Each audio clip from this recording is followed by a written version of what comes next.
Recording started.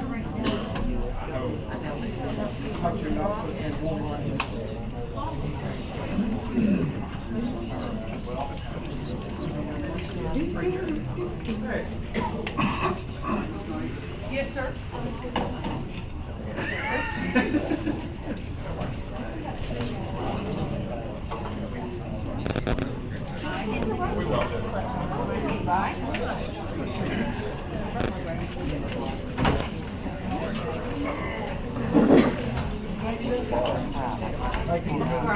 Like I did this.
I'm gonna work on it, don't worry. All right, I'd like to go ahead and call the June 13th quarterly meeting of EMSAC to order.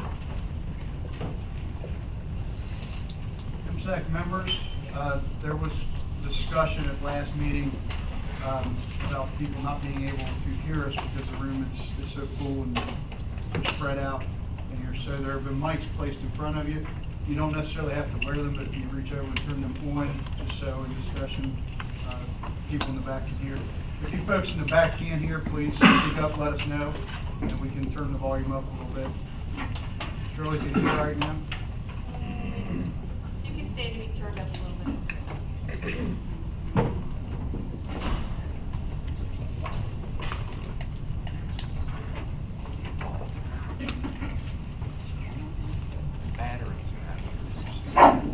Better? Yes.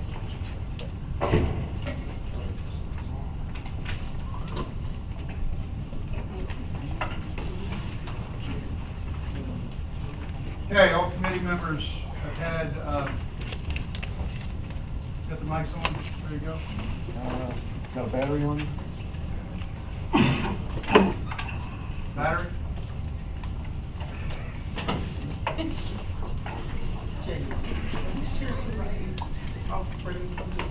No, we can bring chairs from the other room over as well. That's not a problem.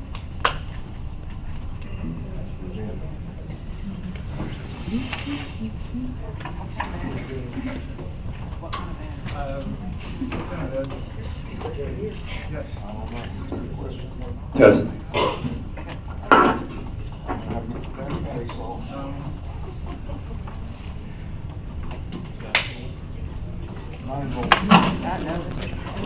This one doesn't work now. Can I have your battery on?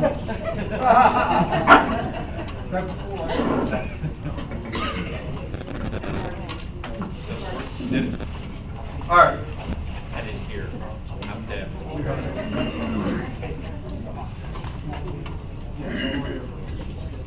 Ed, did you push it all the way over or just to the middle? No, all the way. Okay. 2 spaces over. Yep.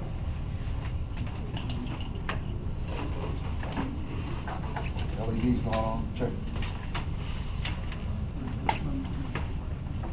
Hey, Melissa, you don't happen to have a blue pen, do you?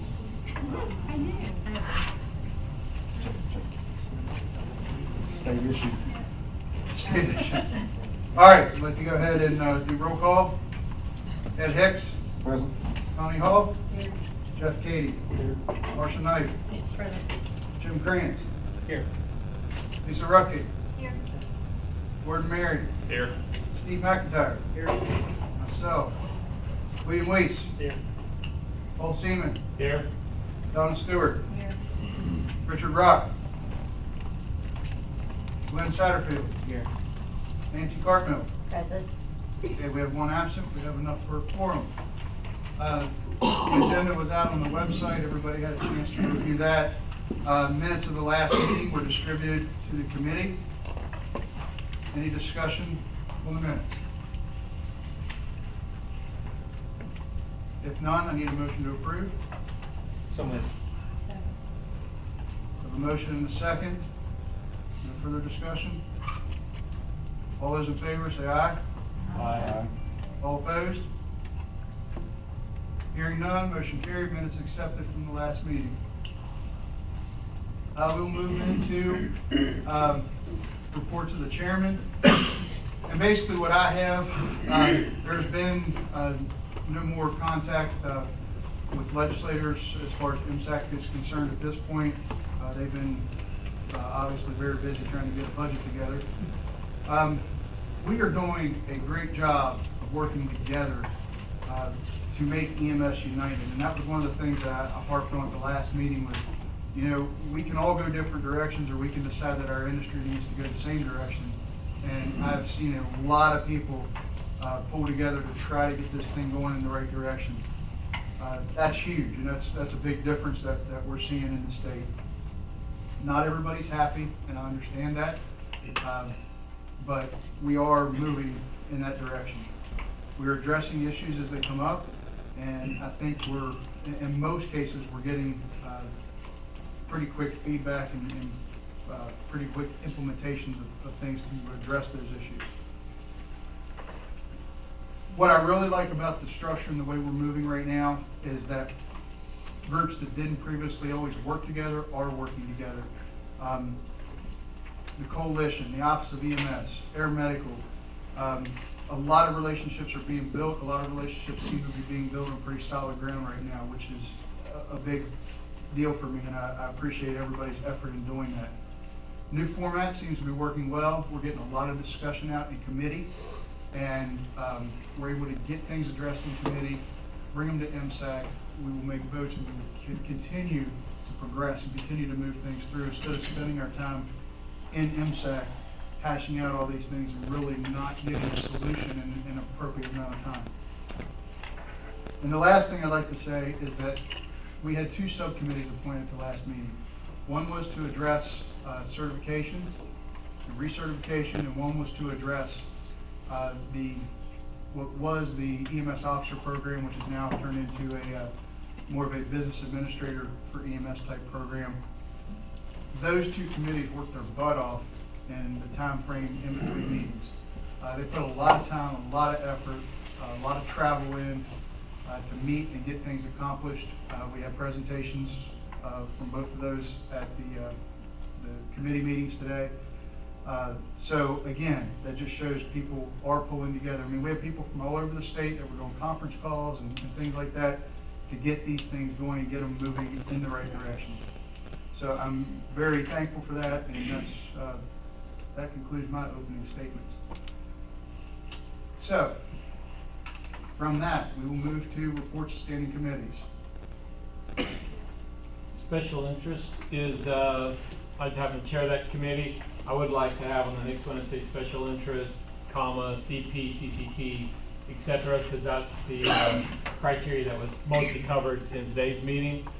I would like to report out that as far as community paramedic, that program is moving forward.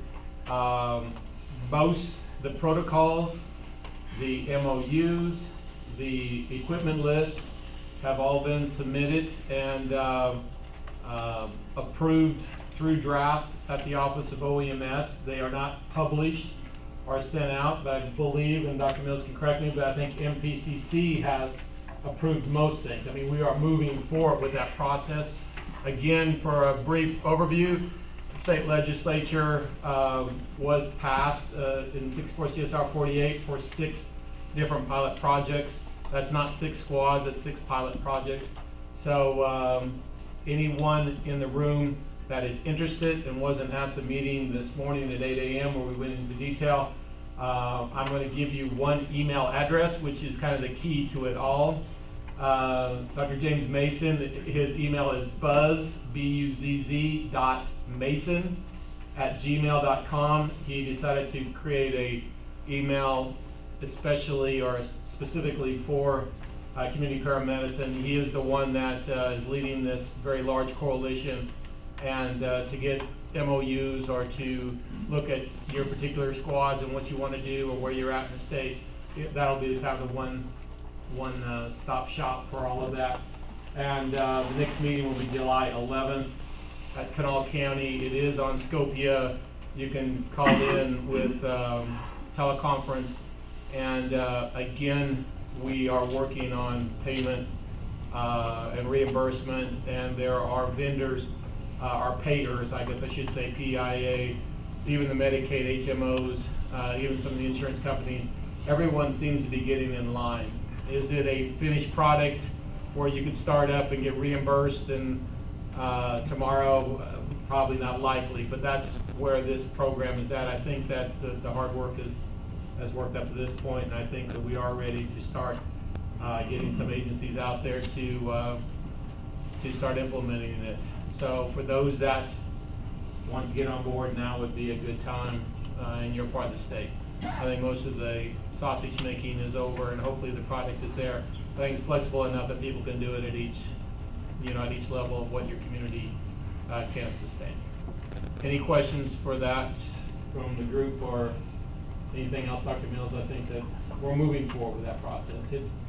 I think for those that are interested, I think now is the time to start in and get something tailored. The second part of special interest was CCT. We had a large discussion with that this morning. Another committee that has worked very hard. There are actually 7 levels in the state of West Virginia. So class 1 is the CCT, which remains pretty much the same, either the MCCN and MCCP on air medical or an RN paramedic or 2 paramedics on the ground. The class 2 is what we're developing now. Hope to have it completed soon, certainly this summer of this year. And that would be a single CCT paramedic or RN in the back of an ALS ambulance, not necessarily a CCT ambulance. It is the step between to allow for the sophisticated ventilators and some of the medications to be transported more quickly between hospitals and not have the expense and time and location challenges of a full CCT. And we think that perhaps 30 to 40% of CCT calls should be able to be safely handled with that. C3 is getting work. That is obviously that level that every paramedic can take with some additional training. And some of that scope is being looked at and moving forward. That would be the 3 levels at the top. And then of course class 4 is a field paramedic, which can still transport. The ACT is being under work right now, and there's some discussion there was a lot of discussion about that today in the subcommittee. If you have ACTs available in your squads, or you look at getting those as far as IFT, I think Dr. Mills did a good job of meeting almost one-on-one with agencies for quite some time today that have a strong interest in it. So there was a lot of back and forth and honest dialogue, and I think that that could lead to getting a resolution on what they can transfer. We know right now an ACT can transfer IVs, EKG monitoring, and obviously those types of things. But as far as the medication list, that's still kind of being hammered back out again with what's in their drug banks versus what they can do in their facility based on medical command, physician documentation and some of the protocols. So that seems to be working forward on it, and that process seems to be moving forward. Finally, there was a request to add another part to the Special Interest Committee, and that will be tactical emergency casualty care in its form. That's kind of a generic name that's come out there. It's the active shooter. It's the part where EMS agencies are getting more and more involved with law enforcement, all the safety, and then how do you provide care under fire, and where are you at in the red zone, the yellow zone, the green zone, and 6 blocks down the street. So we know that the way current events are occurring, that stopping bleeding is critical, and earlier the better, but we got to be able to do it safely.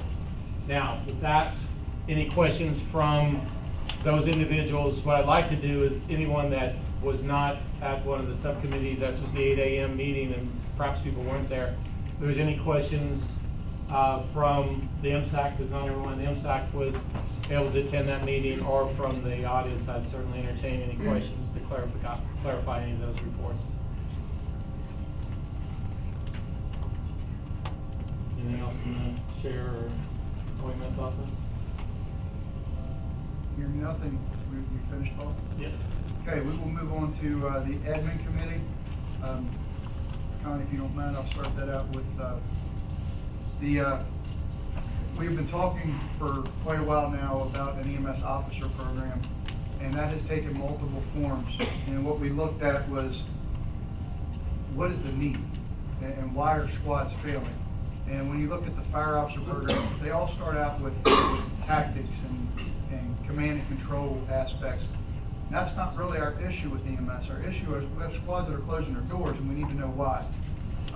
So we put a subcommittee together, and again, I'll reiterate how hard they have worked to look at these things, identify the causes and why squads are closing their doors, and what needs to happen to fix that. What kind of program can we put together to help them? So that committee, again, has worked very hard. Clinton Burley chairs that. He wasn't able to be here to do the presentation, but he did come and present for committee today. So the way this thing is shaping up at this point is this would now be an EMS business advisory program. The first piece of it was identifying squads that are failing, talking to those directors, administrators, and figuring out why they're in the situation they're in. And we've done that. Most of them have been very open, very candid about their issues, and it's helped this group put together some very good information to help their squads. We divided this thing into 3 different parts. One would be leadership modules. Okay, there's 8 leadership modules. That piece was designed to be a weekend program, offered at a fire school, an EMS school, anywhere you want to offer it. It'd be a weekend program that EMS leaders could go to. It covers multiple different facets of the job, including finance and administration and critical thinking, and all those components are part of that. There is a PowerPoint that goes with this that I will post on the Blackboard site where this is being live streamed, and I'll also post on the EMSAC website so you can see the actual PowerPoint. It will also be designed to be converted to a refresher program, and it will be available as an online program. It will be much more effective in person. There will be specialists in each of those categories brought in. It won't be just one instructor that comes in to do the program. It's a good setup. The goal for that committee is to have that available by October 10th and roll it out at the ASSEC conference, which is the instructor conference in Canaan in November. The second piece of that are modules for managers and executives. That would end up being a 4 or 5 day program. Okay, much more in-depth, much more specialized training in particular pieces, such as the finance piece of it. The deadline for that is spring of 18. And then the third piece of this, which I call the tool, is the business assistance team. The squad's having problems in anything. And you would be amazed at how many squads are out there that have administrators that don't know how to go through the certification process, don't know how to help their people move in those directions. This business assistance team will be made up of individuals that can come out and help you. If you're struggling financially, if something is just not right, your billing is not correct, any piece of running an EMS agency, this business assistance team will have individuals on it that can come out and help you. They will do on-site assessments and support you. The key to this is we're trying to do it all free of charge. Okay? It's something that we're putting together that right now we've been able to do at no cost up to this point. I think we will be able to continue that. The deadline for having this business assistance team available would be August of 2017. So the next question you ask yourself is, well, how do I get hold of this business assistance team? That will all be scheduled through the Office of EMS. And they will call the committee and they'll start putting together help to come after your squad. The other piece of this we're looking at is, when you're doing licensure, different departments require different things. You know, and I use my department as an example. My senior manager expects a 100%. If it's a 99%, then I have failed to do my job. Other departments are very happy getting about the minimum. At diversity, you have to look at where do those squads fall, and are they surviving, and do they not realize whether they're surviving or not. So licensure may change a little bit to be able to identify squads that have an upcoming crisis that they're not aware of yet, and we can get this team in there and help them much sooner before they get in trouble. So that's something that will be continually worked on up to the implementation of this. Again, the thing for this is we want to try to keep this cost-free to the squad. This is just an example. One of the booklets that we printed up, just as an example to send out to squads. And this is kind of a did you know type thing. And this talks about what this thing is, what it's going to do to benefit you. It's not a requirement. But one of the did you knows. Did you know that since 2014, over 40 EMS services in West Virginia have permanently closed their doors? I didn't know we lost 40 in the last couple of years.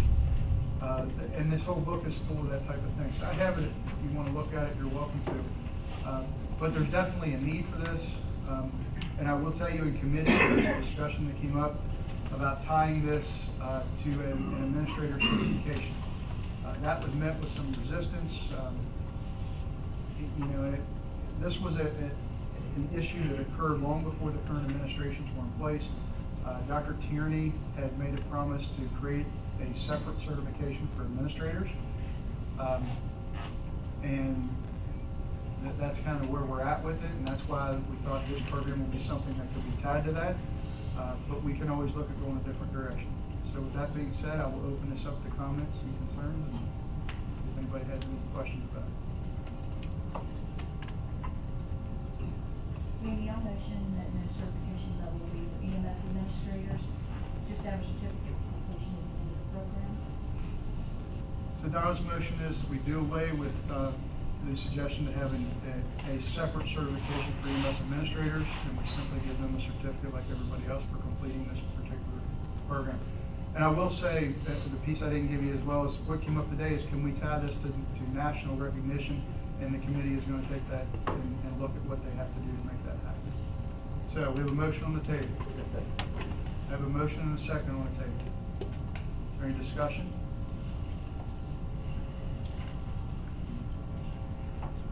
I don't feel comfortable voting on something that I don't know why we're voting, what we're being asked to vote on.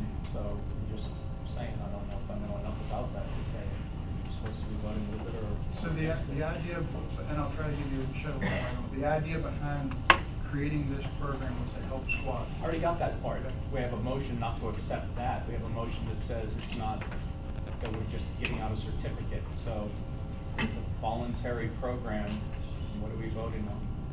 We have a motion to not tie it to a certification. certification. Not to top it. Yeah, and if we create another certification, we have to open up legislative rule to create that certification. And it would only be for EMS administrators that do not provide patient care.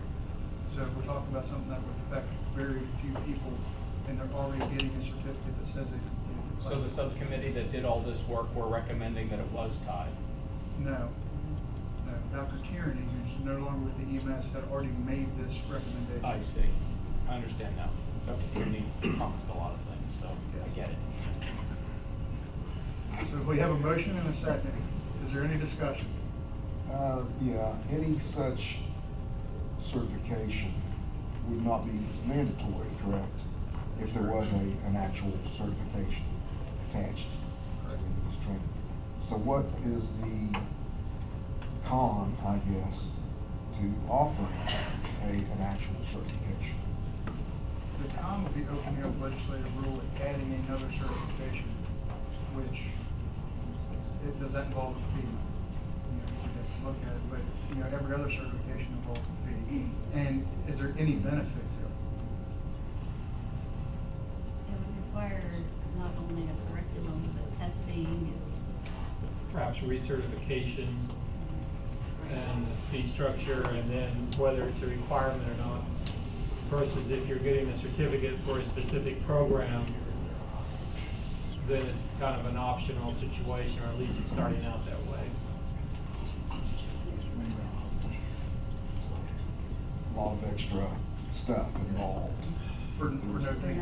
Actual For certification. no fee, yeah. Thank you. So again, we have a motion and a second. Is there any further discussion? Hearing none, all those in favor signify by saying aye. Aye. All opposed, nay. Motion carries. Okay, Connie, back to finish admin. Really quickly, the triage tags were brought up. We visited this last session, we visited again this session. OEMS discovered some triage tags, several cases, the way I understand it, so they're readily available if you need them. So until that stockpile is used up, we're going to keep with the current. Can y'all not hear me? No? Until we use the current stockpile of triage tags that are available through OEMS, we're going to keep those triage tags. And after that, then we'll revisit and probably, hopefully, move up to a scan system. That's all I have on that. Also, as part of the performance improvement, it was brought up that we want to use nomination forms for people that, and we're calling it the attaboy nomination. You've done a good job. We want to be able to congratulate you on doing that job. So we're going to be working with that a little bit more in the future to develop the program more. But the forms are going to be placed on the EMSAC's website and OEMS's website and all the information with that. Is there any questions? We'll move on to safety committee. With the safety, it was mentioned that asked if we had a statewide NCI. It was determined that, yeah, we do. A lot of agencies weren't familiar with the SMART system, which that's going to be re-released on OEMS's website. And you're encouraged to go in and update your agencies, and that way we know what resources are readily available in case there is a disaster. Anything else on NCI? On this anything? Yeah, and the only thing about the mutual aid agreement that was talked about this morning was make sure you go beyond just the next county over, because what happens is we all end up pulling from the same pool. It's like, I had Kanawha County, Jancare had Kanawha County. We had a disaster, I call in my resources, guess what? Jancare beat me to it. So then I had to go to the next county to get my resources. So just make sure you have multiple counties and multiple agencies within your area. And just make sure you allot for that time. that it's gonna take them to get there. We went over, we're looking at pediatric safety, and we're going to specifically address ATV and UTV accidents at the next meeting, and that's in October, is that right, our next meeting? No, it'll be September. September 12th. September. And we're also gonna, try to do something with pediatrics and heat stroke and some public education on that.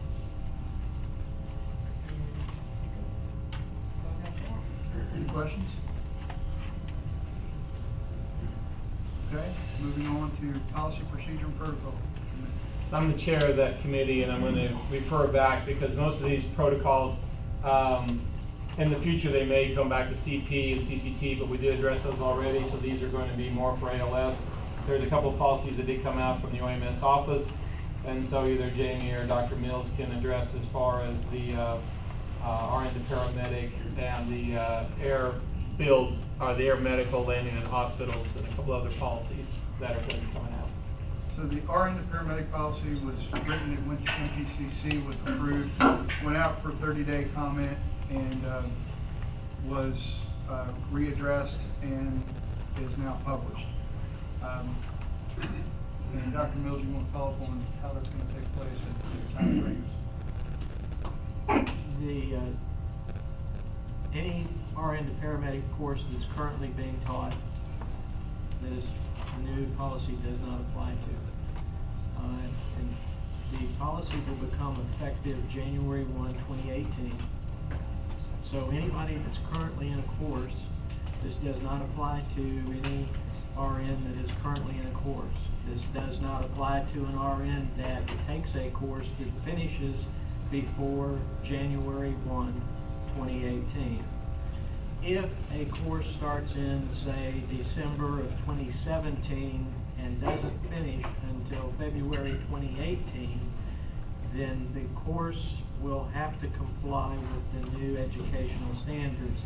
Those educational standards are posted on CIS.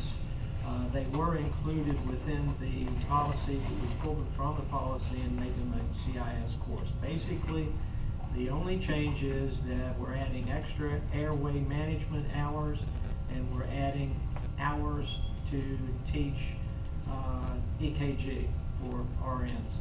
These items were identified statewide in our policy, in our regional medical review committees, and we felt that the RNs needed a little bit more training in airway management as well as diagnosing EKG, being able to read and diagnose from an EKG. So any questions? Okay.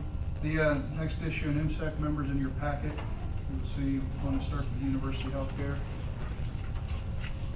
This was brought up at the last EMSAC meeting, and this is concerning helipad use for helipads that are stationed at a hospital. The front cover sheet is a sample agreement. This one is with WVU hospitals to use their helipad. The idea behind this is to modify the 9105 Field Air Medical Protocol to include Section 10, which is use of hospital-based landing pads. This was not addressed before. In some places it's been quite an issue. But basically changing this protocol would allow you to open up conversations with your hospital to use their landing pads in cases where it's more practical and safer to do so versus landing in the field at the site of an incident. You would need to develop an MOU, and there would be particular provisions that you'd have to follow. You have to contact the hospital prior to make sure that the pad is not in use and that they don't have any incoming traffic. You would not be required to enter the emergency room when simply utilizing the landing site for EMS field operations, subject to the following. You've contacted MedCom and you've given a patient report.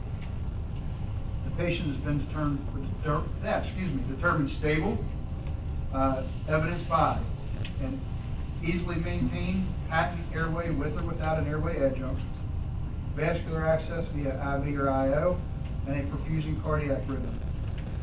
Once you arrive at the landing pad, the helicopter needs to be on the pad and waiting.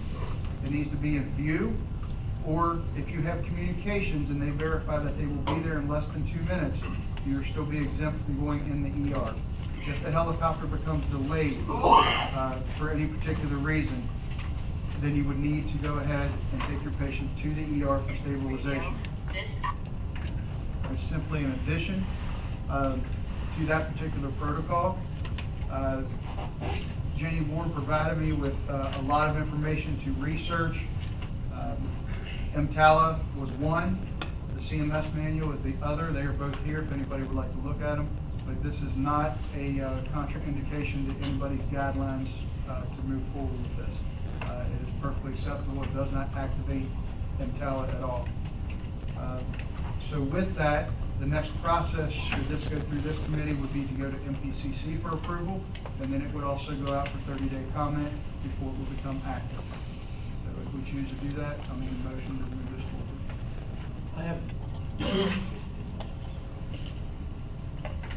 I like to make a motion, then I have a comment.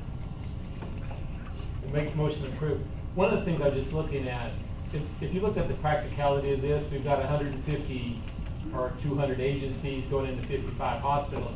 If we had to get MOUs, we would have to get 35 or 40 MOUs, and our neighbors would be getting the same MOUs.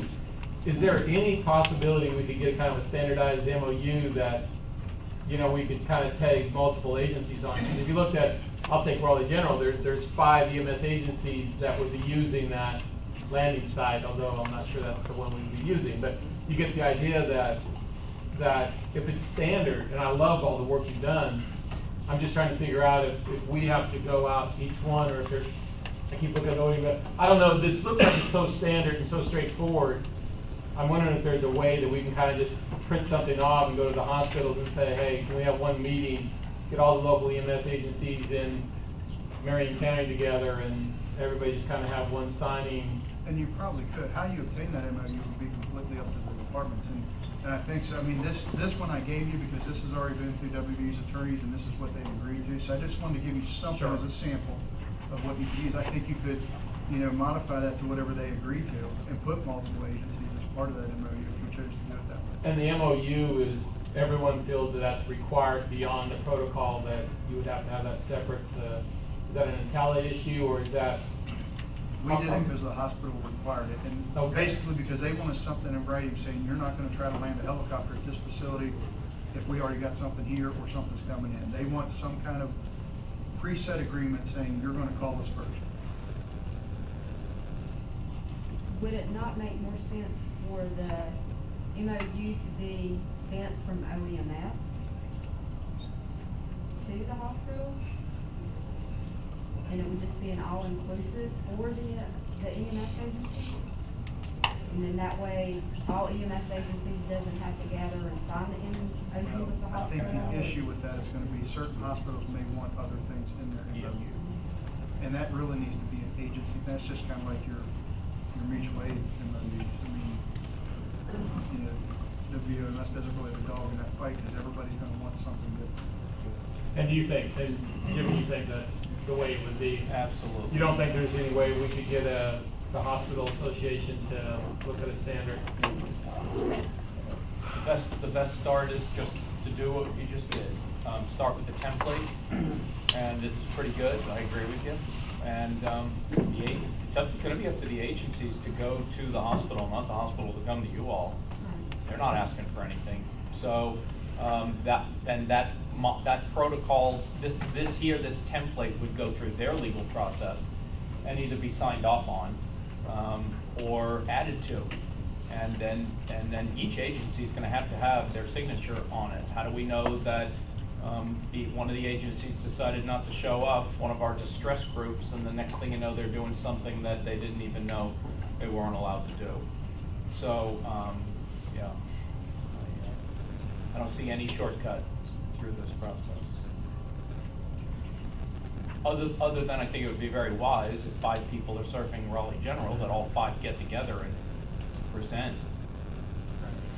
And I'll be finished, since we drive a lot across the state.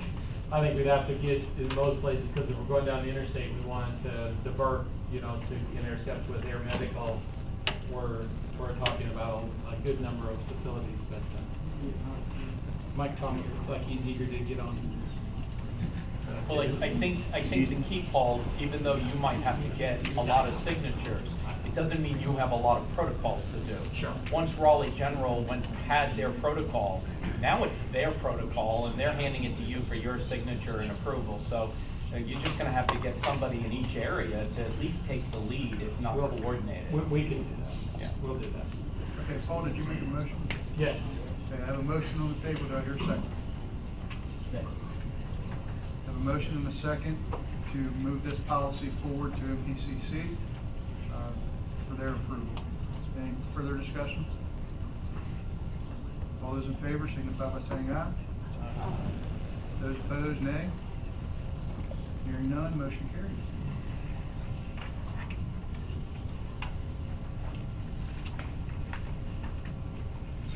Paul, we're back to the, Yes, this is going to be any of the additional ALS protocol updates.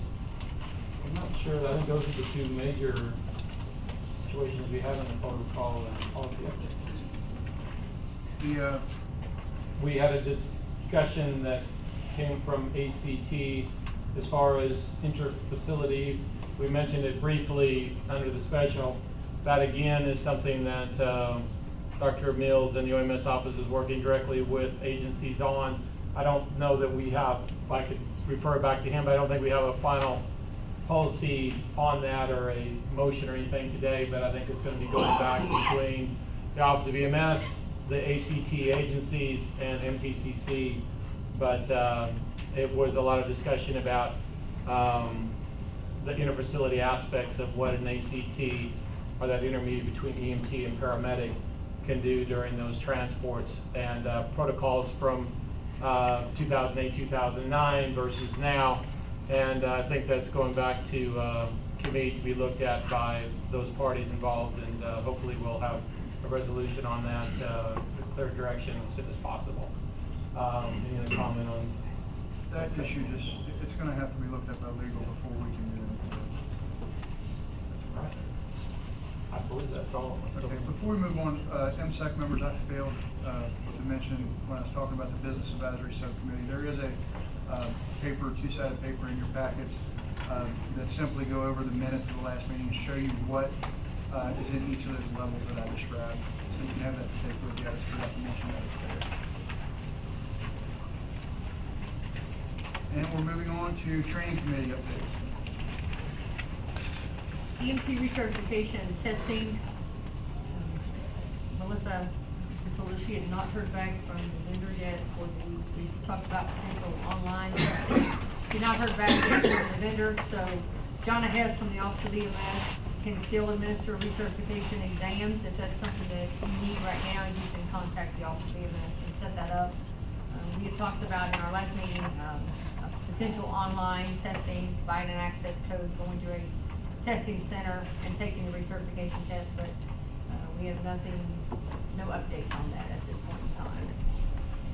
The next item was requested from multiple meetings, last meeting and multiple meetings prior to that, to develop a standardized curriculum for recertification, both ALS and BLS. You should have packet, or in your packet, two of these, ALS and a BLS recertification CE proposal. And I'm gonna let Jamie discuss that a little bit with you. Okay, so this was a subcommittee that was developed last meeting. Again, that subcommittee that has worked very hard and a lot of hours put into this to roll out something that would meet all of the standards it had to meet, which was extremely difficult. And I'll tell you what it needed to do was it needed to be consistent across the state. Needed to be standardized in such a way that you could pick up pieces from other classes if you missed a piece of the class you were enrolled in. Not only maintain consistency, but standard across the state. And something that would allow the program to grow as curriculums change, and also meet WBO EMS requirements, legislative rule, MPCC requirements, and be acceptable to the field, not tremendously increase hours, and work, and be something that would be functional. So they did a good job of looking at National Registry. National Registry has proposed this NCCP model. They took that and have modified it to work for the state. It's actually a pretty nice setup. Once I got this in my hands, I then worked with the Office of EMS to get some of the background information outlined in it. They were extremely helpful in getting everything put together. So this is a proposal, and I'll just briefly go through. I'm looking at the EMT one. It takes an EMT class, which right now we have 12 or 13 different approved classes out there that are all being taught different ways. It standardizes it so that it's taught by modules. Module 1, all the modules are 4 hours. Module 1, it tells you what topics you have to cover, how much time you have to spend on each topic, and it gives you the required objectives of each topic. Again, all of this that is in here is also consistent with registry. So it meets all the standards. If you want to expand, if we're looking at Module 1 and you've met all the objectives up to Objective 22, and you want to expand, that gives you the freedom to do so. But you've met the objectives. So now we can ensure that all the classes being taught across the state will have met the same objectives. It also allows you to set up a class so that if I have an emergency or something comes up and I can't attend Module 3 in the class that I'm entered into, I could go pick up a Module 3 class anywhere in the state, and it should be the same topics, the same time frame, and the same objectives being met in that module. It may be taught a little bit differently, but I'm still assured that I'm going to get the same objectives. As the program changes, the concept of this doesn't have to change. You just change the objectives in each section. As time goes on and we identify different areas that we need to look at, they just change, but the concept of the program doesn't. If you look at registry and you compare this to registry, registry has 5 modules for EMT. We simply added module 6, which is our skills, because currently in our EMT refresher, we teach the skills as part of that refresher course. We don't test them separately anymore. So instead of going backwards and doing that, we just included module 6, which would include your skills being part of that program.